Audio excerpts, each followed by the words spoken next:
నమస్కారం NSTV news కి స్వాగతం. నా పేరు సంధ్య. ఇక వార్తల్లోని ముఖ్యాంశాలను ఇప్పుడు చూద్దాం. ఇటీవల కాలంలో వంట గ్యాస్ సరఫరాపై అనేక అనుమానాలు వ్యక్తమవుతున్నాయి. గతంలో గ్యాస్ కొరత లేకపోవడంతో వినియోగదారులు పెద్దగా పట్టించుకోని కొన్ని విషయాలు ఇప్పుడు పెద్ద ఎత్తున చర్చకు దారితీస్తున్నాయి. గ్యాస్ బుక్ చేయకుండానే వినియోగదారులకు డెలివరీ, ఓటీపీలు రావడం వంటి ఘటనలు చోటు చేసుకుంటున్నాయి. మొదట ఇది సాంకేతిక లోపమని భావించిన ప్రజలు ఇప్పుడు ఇది ఒక పెద్ద అక్రమ వ్యాపారానికి సంకేతమని అనుమానిస్తున్నారు. మరోవైపు గ్యాస్ బుక్ చేసిన వినియోగదారులకు డెలివరీకి 8 నుంచి 10 రోజులు పడుతుందని ఏజెన్సీలు చెబుతున్నాయి. అయితే అక్రమంగా గ్యాస్ వ్యాపారం చేస్తున్న వారికి మాత్రం సిలిండర్లు తక్షణమే అందుబాటులోకి వస్తున్నాయనే ఆరోపణలు వినిపిస్తున్నాయి. అంతేకాకుండా బ్లాక్ మార్కెట్లో గ్యాస్ ను కిలోకు 250 రూపాయల నుండి 300 రూపాయల వరకు విక్రయిస్తున్నట్లు సమాచారం.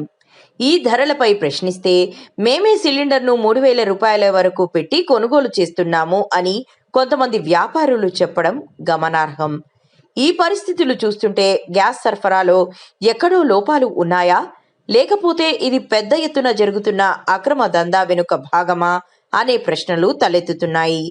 ఈ వ్యాపారంపై సంబంధిత అధికారులు వెంటనే దృష్టి సారించి వాస్తవాలను వెలికితీసి బాధ్యులపై కఠిన చర్యలు తీసుకోవాల్సిన అవసరం ఎంతైనా ఉంది.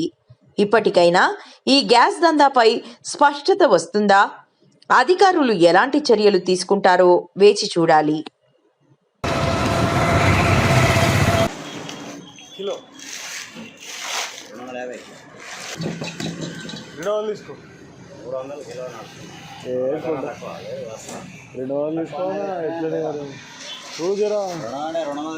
ఉన్నది చెప్పాను అట్లా అని చెప్పి తక్కువ నుంచి ఉండదు.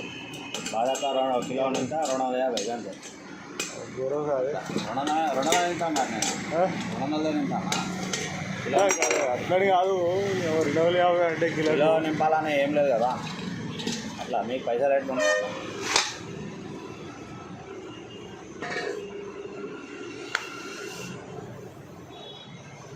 కిలో 250 సరేనే.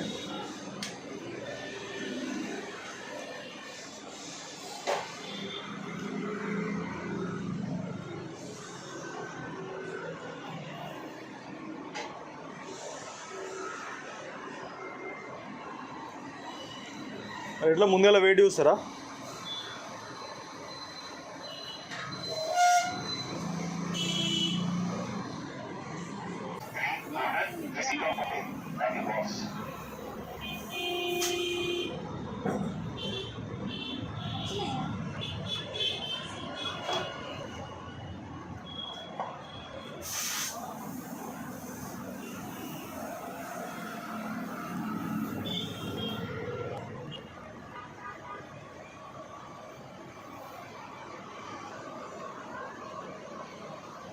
ఎందుకు ఎన్ని కిలోలు పడుతుంది అలా?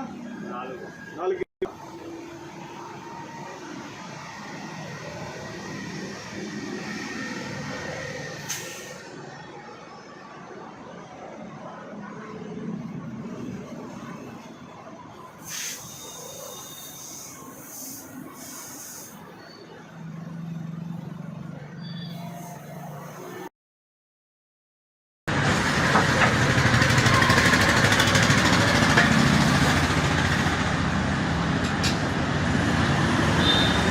నేను వాసర్ అయిపోయినావు కింద రబ్బర్ వేస్తారు.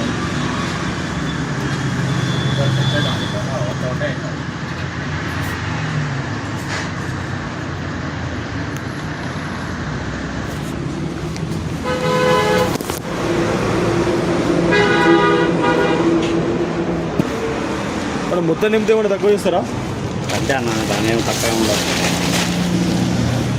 250 అంటే బాగా ఎక్కువ ఉంది. మనకెంత పడుతుంది అన్న? 3000 పడుతుంది ఒక్కటి. మరి ఉప్పు అన్న అది గంత పడుతుంది అన్న. సరే అన్న,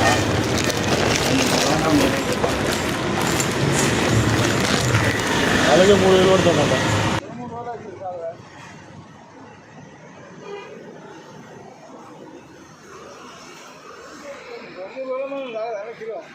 ఏ చాలు కానీ మనం బుకింగ్ వచ్చేంత వరకు చాలు. 250 అంటే ఎక్కువ కదా బాబు. పరిస్థితి మెయిన్ టైం ఏంటో బుకింగ్ వచ్చేదాకా.